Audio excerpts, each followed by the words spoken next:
The morning sun came through the thick trees of Redania's jungle as Jake Morrison stepped out of his small wooden cabin. He stretched his tired muscles and looked around at the green world that had become his home for the past 3 years.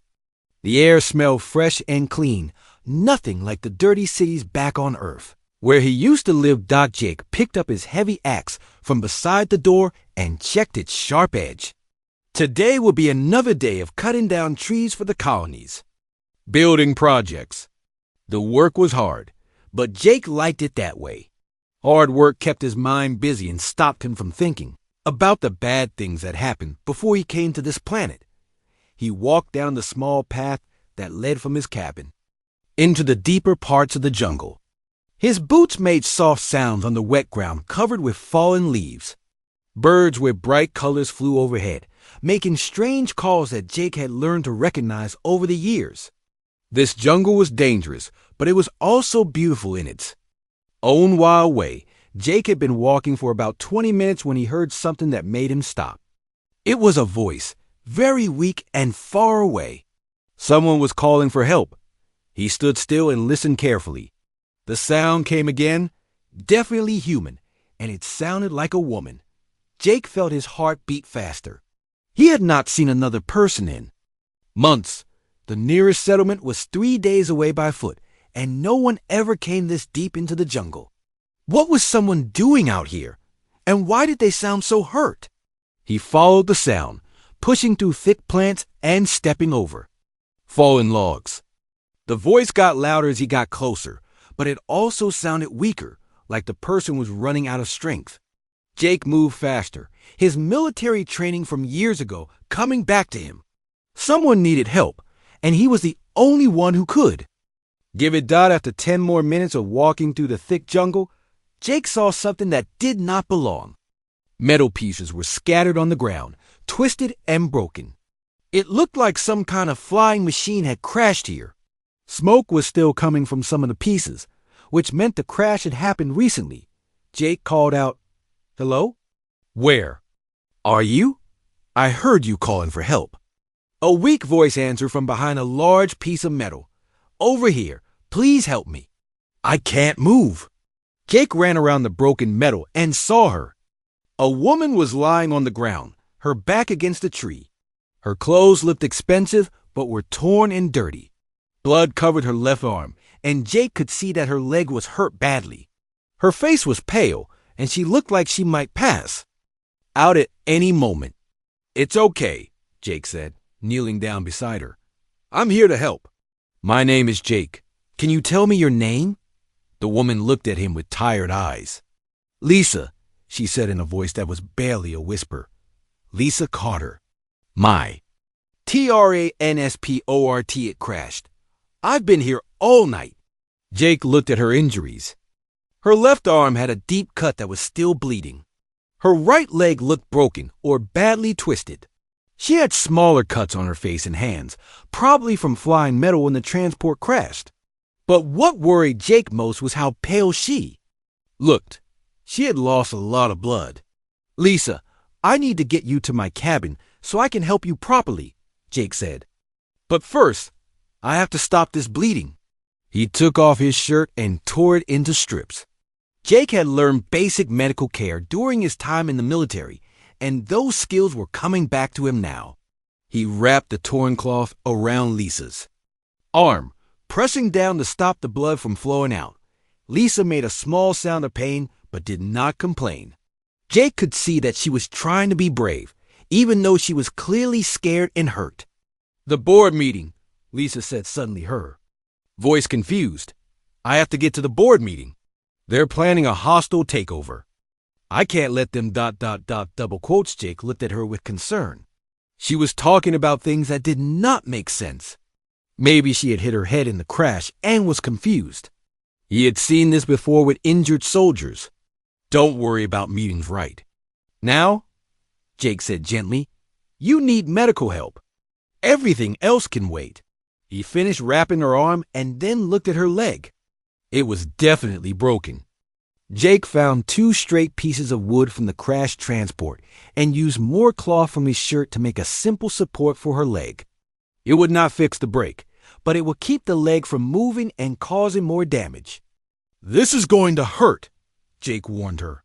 "But I need to carry you to my cabin. It's the only place where I can take care of you properly." Lisa nodded weakly. Jake lifted her carefully, one arm under her knees and the other supporting her back.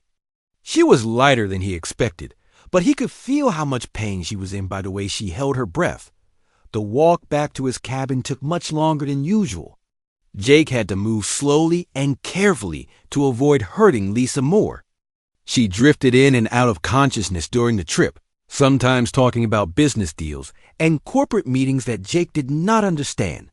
When they finally reached his cabin, Jake kicked open the door and carried Lisa to the small spare room where he kept supplies. He laid her gently on the single bed and covered her with blankets. Jake's medical supplies were basic, but they were better than nothing. He cleaned her wounds with antiseptic and put proper bandages on her cuts. The broken leg would need more help than he could give, but he did his best to keep it stable by the time Jake finished treating Lisa's injuries. The sun was starting to set. Lisa had fallen into a deep sleep, her breathing steady but weak. Jake sat in a chair beside the bed and watched her, making sure she was still okay.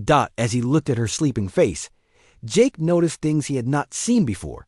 Her hands were soft, like someone who had never done hard work. The jewelry she wore looked real and expensive. Even her torn clothes seemed to be made from costly materials. Who was this woman? And what was someone like her doing alone in a transport, flying over the most dangerous part of Verdania's jungle? Jake had many questions, but they would have to wait. Right now, keeping Lisa alive was the only thing that mattered. Jake woke up early the next morning and checked on Lisa. She was still sleeping, but her breathing looked better. The fever that had started during the night seemed to be going down. Jake touched her forehead gently. It was cooler than before, which was a good sign. He made some hot soup from dried vegetables and meat that he kept in his cabin. The smell filled the small room, and Lisa's eyes opened slowly. She looked around, confused for a moment, then remembered where she was. "How do you feel?" Jake asked, sitting down in the chair beside her bed.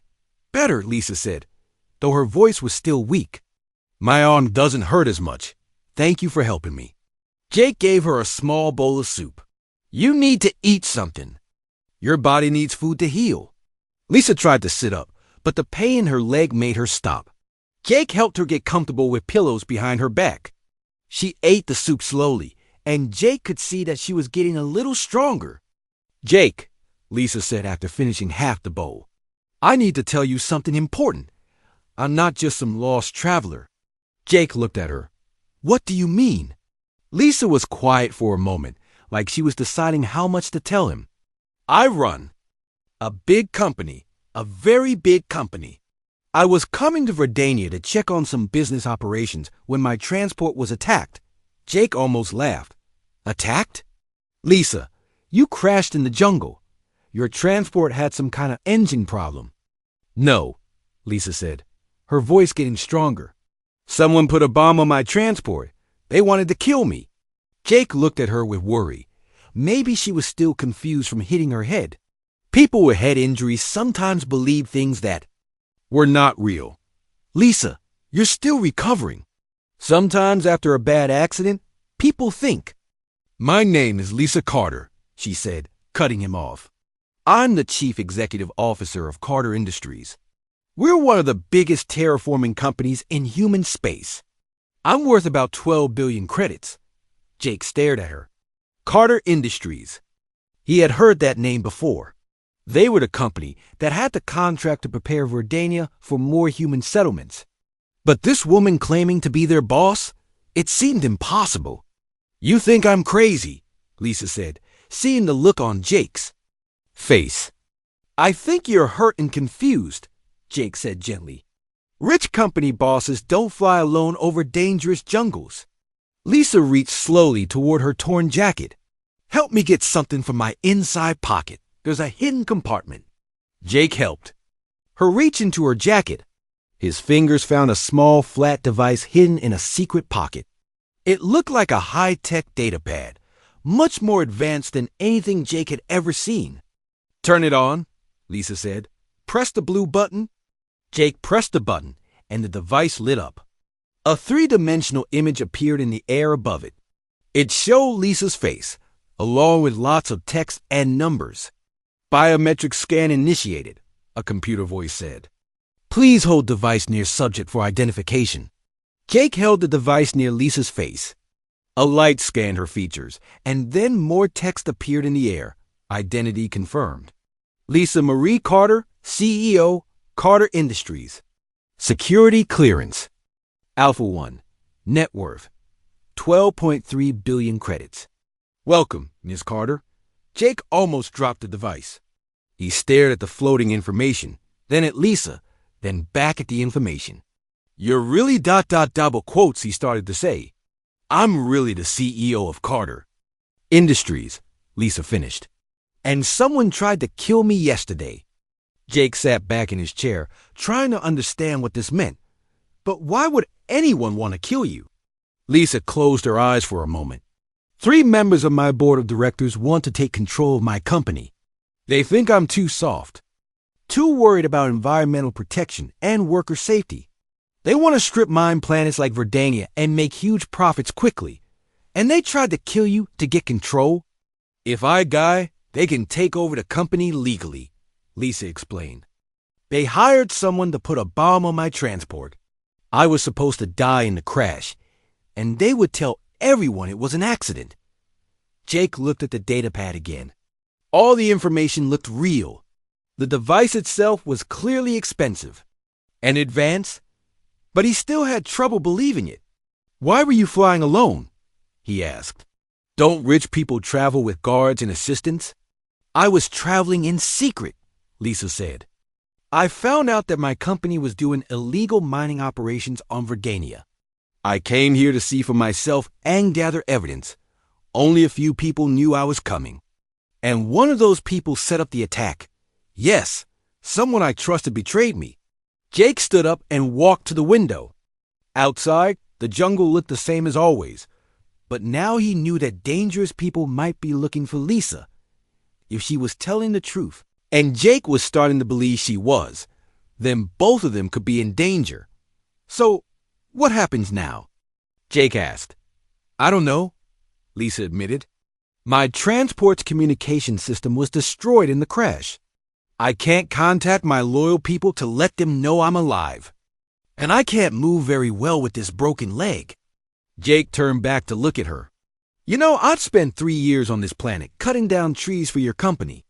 I've always hated the big corporations that send people like me to dangerous places while the bosses stay safe in their offices." Lisa looked down at her hands. "I know my company hasn't always treated Frontier workers well. That's one of the things I was trying to change. But now you're here, hurt and helpless, asking a simple lumberjack to help you." "I'm not asking you to help me because I'm rich," Lisa said quietly. "I'm asking because you're a good person. You saved my life when you could have just walked away." Jake was quiet for a long time. He thought about all the dangerous work he had done for companies like Carter Industries. He thought about the friends he had lost in corporate wars. But he also thought about Lisa, injured and alone, depending on him to keep her alive. "Okay," Jake said finally, "I'll help you. But not because you're rich. I'll help you because it's the right thing to do." Lisa smiled for the first time since Jake had found her. "Thank you, Jake. I promise I won't forget this."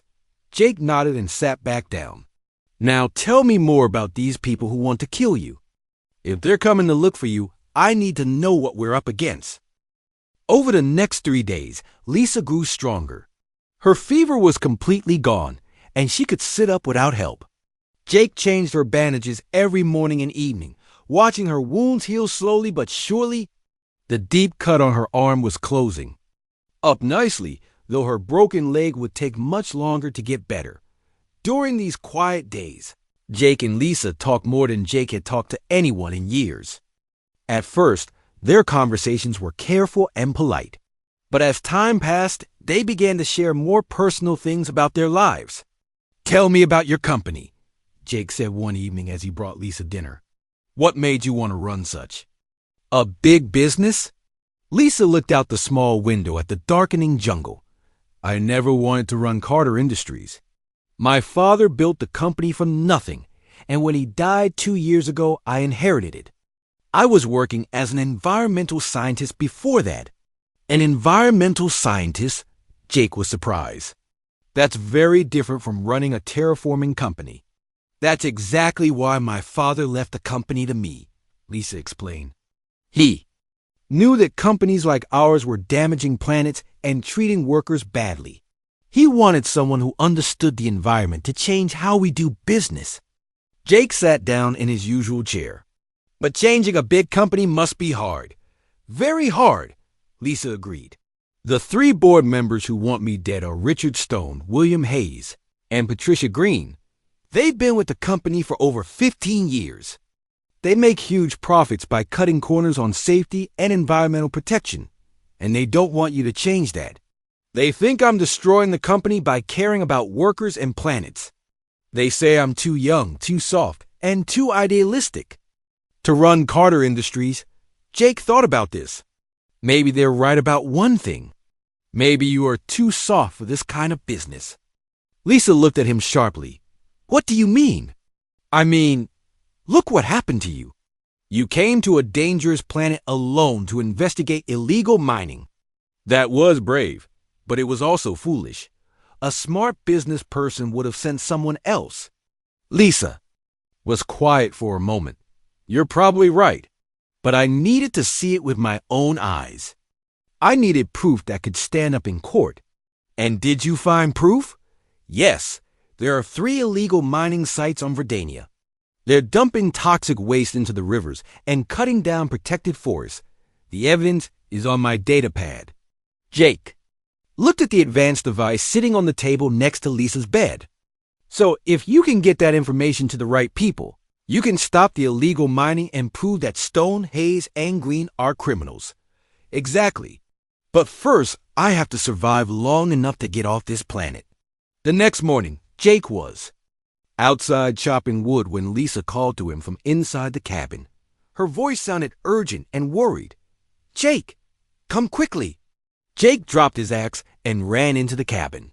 Lisa was sitting up in bed, holding her data pad and looking at the screen with fear in her eyes. What's wrong? Jake asked. I managed to access the company's communication network, Lisa said. They've already announced my death. According to this news report, Lisa Carter died in a tragic transport accident while inspecting company operations. On Verdania, Jake looked at the screen. There was a picture of Lisa and a news story about her death. The story said that her body had not been recovered, but that the transport wreckage had been found with no survivors. They're moving fast, Lisa continued. Richard Stone has already been named as the new CEO. The board is meeting tomorrow to make it official. But you're not dead, Jake said. Can't you just contact someone and tell them you're alive? It's not that simple. If I reveal that I'm alive, Stone and his people will know exactly where I am. They'll send more people to kill me, and this time they won't take any chances. Jake sat down heavily. So what can we do? I need to get to the main colony settlement. Lisa said, There's a communication center there that I can use to contact my loyal supporters on Earth. But it's a 3-day walk, and I can't make that trip with a broken leg. Jake looked at her leg, still wrapped in the makeshift splint he had made. You're right. That much walking would make your injury much worse. There's another problem, Lisa said, looking back at her data pad. According to the company records, they're sending a search team to look for my body. They want to find the wreckage and make sure there are no survivors. When? They should arrive sometime today. Jake felt his heart start beating faster. Today? Lisa, if they find this cabin ... they'll kill both of us, Lisa finished. I'm sorry, Jake. I never meant to put you in danger. Jake stood up and walked to the window. He could see his normal life disappearing. For 3 years, he had lived peacefully in this jungle, cutting trees and avoiding the problems of the outside world. Now he was hiding a billionaire CEO from corporate assassins. But as he looked at Lisa, Lying helpless in the bed, Jake realized something important. For the first time in years, he felt like his life had meaning. He was protecting someone who needed his help. He was fighting against the kind of powerful, corrupt people who had caused so much pain in his past. "We need to leave," Jake said, turning back to Lisa. "I know places deeper in the jungle where they'll never find us." "Jake, I can't walk." "You'll have to carry me, and that will slow you down too much." "Then I'll build something to carry you. A stretcher or a sled." Lisa looked at him with surprise. "Why are you doing this? You could just leave me here and disappear into the jungle." "You'd be safe." Jake thought about her question. 3 years ago, I came to this planet because I was running away from my problems. I was tired of fighting, tired of caring about anything. But you know what? Running away didn't solve anything. It just made me empty inside. And now I have a chance to do something that matters. You're trying to change your company to help people like me. You're fighting against corruption and environmental destruction. Maybe I can't change the whole universe, but I can help you." Lisa smiled, and Jake could see tears in her eyes. "Thank you, Jake. I promise that if we get through this, I'll make sure Carter Industries becomes the kind of company that treats people with respect." Jake nodded and started gathering supplies. "We'll get through this. But first, we need to get as far away from here as possible before those search teams arrive." Outside, Jake could hear the distant sound of aircraft engines approaching through the jungle sky. The sound of aircraft engines grew louder. Jake looked out the window and saw 2 black flying machines moving slowly over the jungle. They were scanning the ground with bright lights, looking for something. Looking for Lisa. "They're here," Jake said quietly. "We need to move now." Jake grabbed his backpack and started filling it with medical supplies, food, and water. He moved quickly but quietly, knowing that the people in those aircraft might have listening devices that could pick up sounds from far away. Lisa tried to get out of bed, but the pain in her broken leg made her gasp. Jake rushed to help her. "I can't do this," Lisa whispered. "I'll slow you down too much. Just leave me here and save yourself." "No," Jake said firmly. "I'm not leaving you." Jake looked around his cabin, thinking fast. He needed a way to move Lisa without making her walk. Then he remembered the old supply sled he had built last winter to carry heavy logs. It was still behind his cabin. "Stay here and stay quiet," Jake told Lisa. "I'll be right back." Jake slipped out the back door of his cabin and found the wooden sled. It was simple but strong, made from thick branches tied together with rope. He pulled it around to the front door as quietly as possible. Back inside, Jake wrapped Lisa in blankets and lifted her carefully. She bit her lip to keep from making noise when he moved her broken leg. Jake carried her outside and placed her gently on the sled. "This is going to be a rough ride," Jake warned her. "But it's the only way." Jake tied Lisa securely to the sled so she wouldn't fall off, then attached a rope to the front so he could pull it. He grabbed his backpack and Lisa's data pad, then looked one last time at the cabin that had been his home for 3 years. The aircraft were getting closer. Jake could hear voices now, people talking through radio devices. He pulled the sled into the thick jungle, following a path that only he knew about.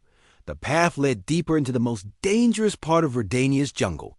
Most people avoided this area because of the poisonous plants and dangerous animals. But Jake had explored these paths during his 3 years alone, and he knew them well. Jake pulled the sled slowly and carefully, trying not to make noise. Lisa held on tightly, her face showing pain every time the sled hit a bump or rock. But she never complained or asked him to stop. After 30 minutes of walking, they heard the aircraft landing near Jake's cabin. Voices echoed through the jungle, getting louder as armed men spread out to search the area. "There's the cabin," a man's voice said. "Check inside for any signs of the woman." Jake and Lisa stopped moving and listened. The voices were still far away, but they were coming closer. "The cabin is empty," another voice reported. But someone was definitely living here recently. The bed has been used, and there are medical supplies. She was here, a third voice said. This one sounded like the leader. Marcus Cole here. The target survived the crash, and someone helped her. Find them both. Jake felt his blood run cold. Marcus Cole was a name he knew from his military days. Cole was a mercenary who worked for corporations and governments, doing jobs that regular soldiers wouldn't do. He was smart, dangerous, and he never gave up. They have tracking equipment, Jake whispered to Lisa. We need to get to the old mining station. It's the only place where we can hide from their scanners. The old mining station was 2 hours away through the most difficult part of the jungle. Jake had found it during his first year on Verdania. It had been abandoned for over 10 years. But the metal buildings were still strong. Jake started pulling the sled faster, ignoring the burning in his muscles. Behind them, he could hear Marcus Cole's men spreading out through the jungle, using their advanced equipment to follow their trail. Heat sensors are picking up movement to the northwest, one of the men reported over his radio. Follow it, Cole commanded. But be careful. Whoever helped the woman might be armed and dangerous. Jake knew they had maybe 20 minutes before Cole's men caught up to them. The sled was leaving clear tracks in the soft jungle ground, and there was no way to hide their path. As they moved deeper into the jungle, the plants became thicker and more dangerous. Jake had to push through thorny vines and step around bright-colored flowers that he knew were poisonous. Lisa pulled the blankets over her face to protect herself from the sharp branches. How much farther? Lisa asked quietly. About an hour, Jake replied, breathing hard from pulling the sled. I can hear them getting closer. Jake listened. She was right. The voices were maybe 15 minutes behind them now. Marcus Cole's men were moving faster than Jake had expected. They reached a steep hill covered with loose rocks. Jake had to pull the sled up the slope very carefully to keep Lisa from falling off. Halfway up the hill, one of the sled's wooden runners broke from hitting too many rocks. The sled won't make it much farther, Jake said, looking at the broken wood. Then leave me here, Lisa said. Hide in the jungle and wait for them to leave. No, I have a better idea. Jake remembered something from his military training.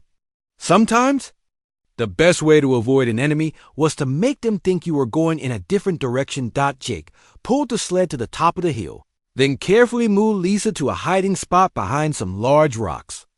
He left the broken sled at the edge of a cliff, making it look like it had fallen over the side.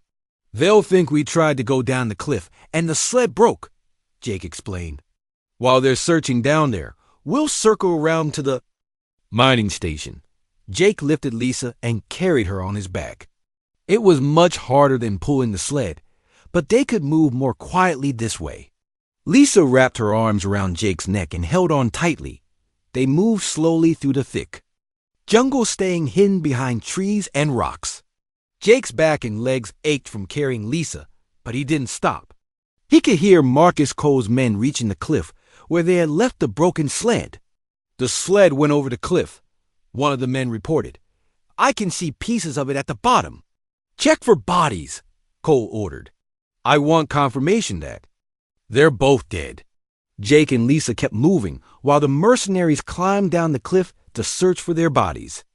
By the time Cole's men realized they had been tricked, Jake and Lisa were almost at the mining station. The old mining station sat in a clearing, surrounded by tall metal fences. Most of the buildings were made of strong metal that would block the mercenaries' scanning equipment. Jake found a hole in the fence and carried Lisa through it. Inside the largest building, Jake found a small room where they could hide. He set Lisa down carefully and checked her injuries. The rough trip had not made her leg worse, which was a relief. We're safe for now, Jake said, but Cole will figure out our trick soon. We need to be ready for them when they come. Jake spent the next hour setting up the fences in the mining station. He had learned how to fight in buildings during his military training, and this old place was perfect for holding off attackers. The metal walls were thick and had many windows. and doors that could be used to watch for enemies. Lisa sat in the corner of their hiding room, working on her datapad. Even though her leg was still broken, her mind was sharp and focused. I can access some of the mining station's old computer systems, Lisa said. Most of them don't work anymore, but I found something useful. There are cameras around the outside of the buildings that still have power. Jake looked over her shoulder at the small screen. Can you see what's happening outside? Yes, and I can also control some of the station's automatic doors and lights. If we're smart about it, we can use these systems to confuse Cole and his men. Jake smiled. Good thinking. What else can you tell me about this place? Lisa typed commands on her datapad. This was a mineral extraction facility. There are 3 main buildings connected by covered walkways.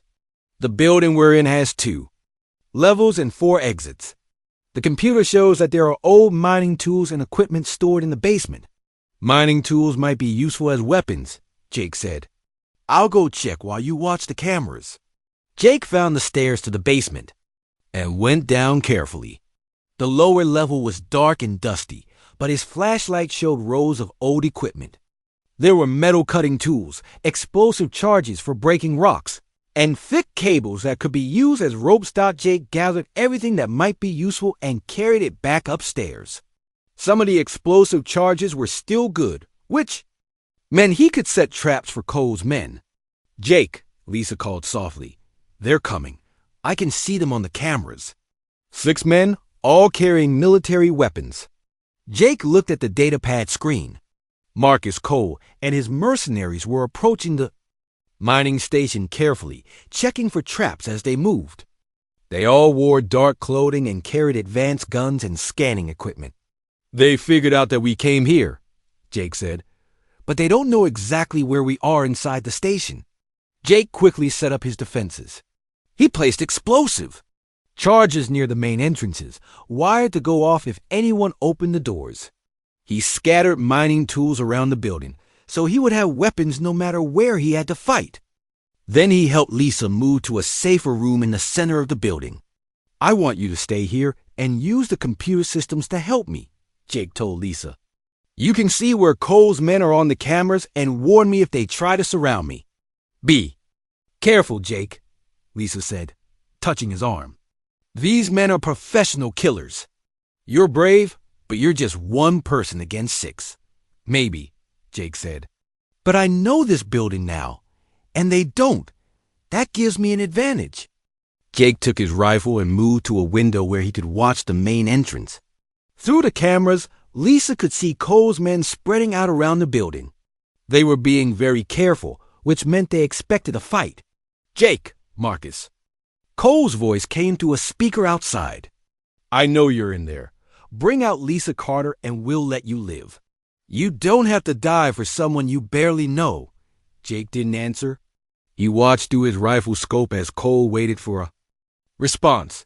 Have it your way, Cole said after a few minutes. Men, go into all entrances at the same time. Capture the woman alive if possible, but kill anyone who tries to stop you.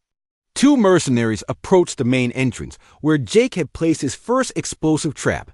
Jake watched them through the scope of his rifle, waiting for the right moment. First man reached for the door handle. Jake held his breath. The explosive charge went off with a loud bang, throwing both men backward. One of them didn't get up. Explosives! One of the mercenaries shouted. He's booby-trapped the entrances. Find another way in, Cole ordered, and be more careful. Lisa's voice came through a small radio that Jake had found in the mining equipment. 2 men are trying to get in through the north side. There's a broken window on the 2nd floor they think they can climb through. Jake ran upstairs and positioned himself near the window Lisa had mentioned. He could hear the mercenaries outside, climbing up the metal wall of the building. Jake waited until the first man's head appeared in the window, then hit him hard with a metal pipe. The man fell back down to the ground. The second mercenary started shooting through the window, forcing Jake to take cover. But Jake knew the building better than his enemies did. He moved through the rooms using doors and hallways at the mercenaries. Couldn't see.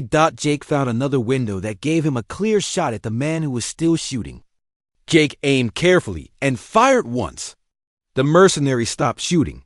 "That's 2 down," Jake said into his radio. "4 men left," Lisa replied. "Cole is coming through the basement. The other 3 are trying to break through the west entrance." Jake ran back downstairs. He had set a trap in the basement too, but Cole was too smart to walk into it easily. Instead, the mercenary leader was using some kind of device to scan for explosives. Jake decided to take the fight to Cole instead of waiting. For him, he grabbed 2 of the explosive charges and moved toward the basement stairs. If he could trap Cole down there, he could deal with the other 3 men more easily, but Cole was ready for him. As soon as Jake appeared at the top of the stairs, Cole started shooting. Jake had to jump back behind a wall as bullets hit the metal around him. "Lisa," Jake said into his radio, "can you turn off the lights in the basement?" "Yes. Give me a second." The basement went dark. Jake put on a pair of night vision goggles he had found with the mining equipment, then crept down the stairs. Cole was using a flashlight to see, which made him an easy target for Jake. Jake threw one of the explosive charges toward Cole's position and dove for cover. The explosion was much louder in the closed basement, and Jake could hear Cole shouting in pain and anger. When the smoke cleared, Jake saw that Cole was hurt but still alive. The mercenary leader was bleeding from his arm and looked dizzy from the explosion. Jake pointed his rifle at Cole. "It's over," Jake said. "Tell your men to leave." Cole looked up at Jake with hate in his eyes. "You think this is finished?" "Even. If you kill me, Stone and his people will send more teams. They'll never stop hunting Lisa Carter." "Maybe," Jake said, "but they'll have to get through me first." Suddenly, Lisa's voice came over the radio, sounding panicked. "Jake, the other 3 men just broke through the west entrance. They're coming toward your position fast." Jake could hear running footsteps above him.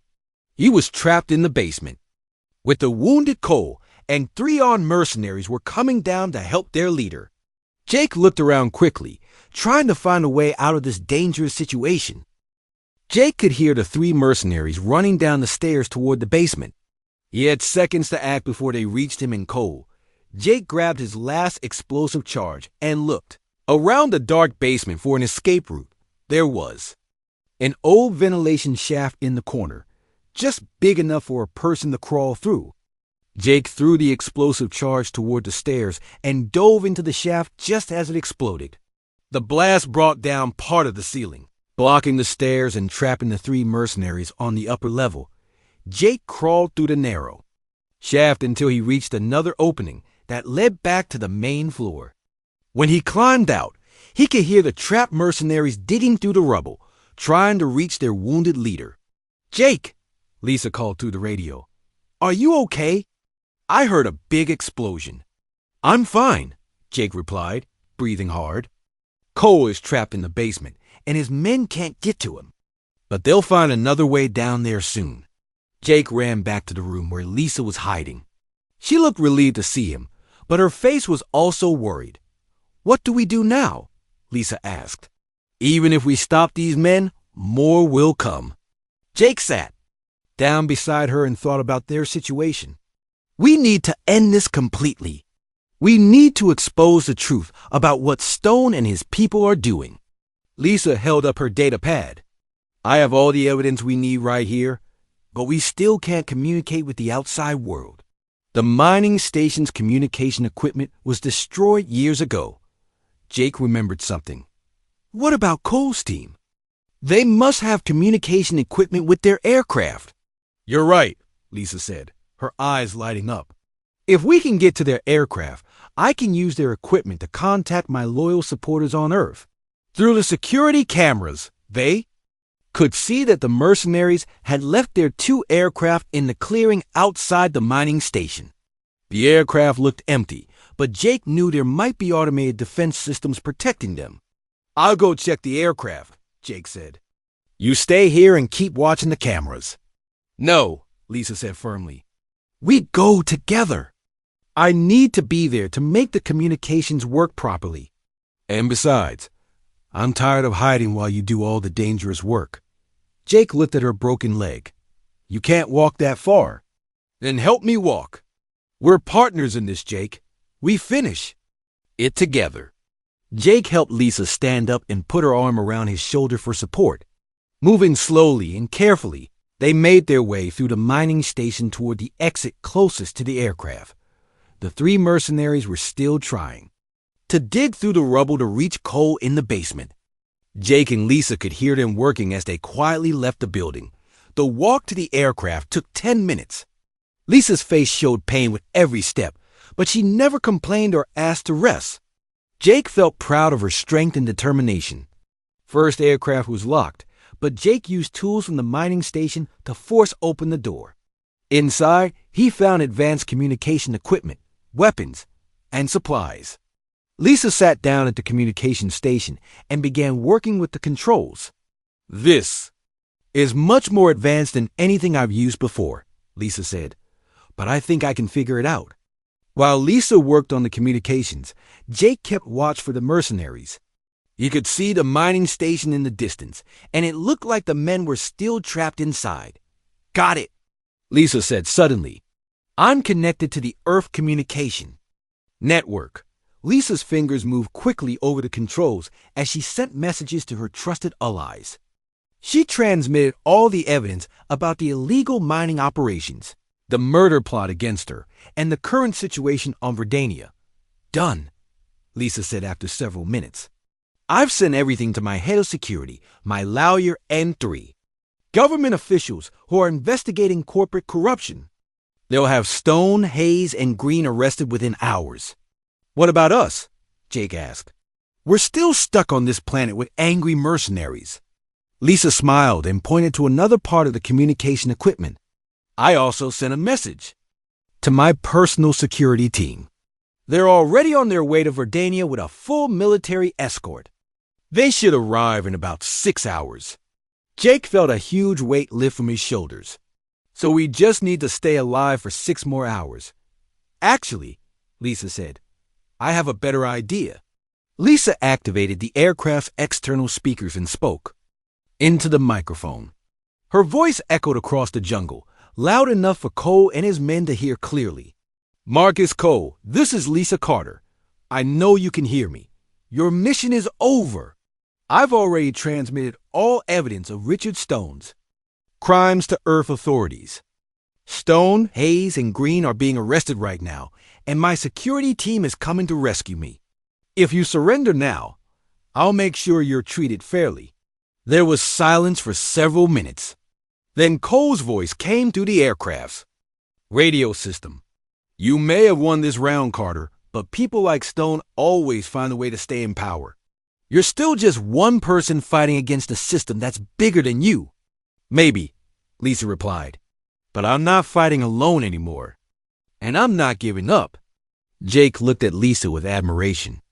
Even after everything she had been through, she was still thinking about the bigger picture, still trying to make things better for other people. 6 hours later, 3 large military aircraft landed in the clearing near the mining station. Lisa's security team arrested Cole and his surviving mercenaries without a fight. The wounded Cole was taken to a medical facility, and the others were sent to Earth to face trial. As Jake watched Lisa being helped into a medical transport aircraft, he felt a strange sadness. Their adventure was over, and soon Lisa would return to her world of boardrooms and billion-dollar decisions. Jake would go back to his quiet life in the jungle, but Lisa had other plans. Jake, she called to him before the aircraft door closed, I have a job offer for you. Thanks, but I like my life here, Jake replied. The job is here on Verdania. Lisa said with a smile, I'm stepping down as CEO of Carter Industries. I'm giving control to people I trust who will run the company the right way. But I'm staying here to start something new. What kind of something new?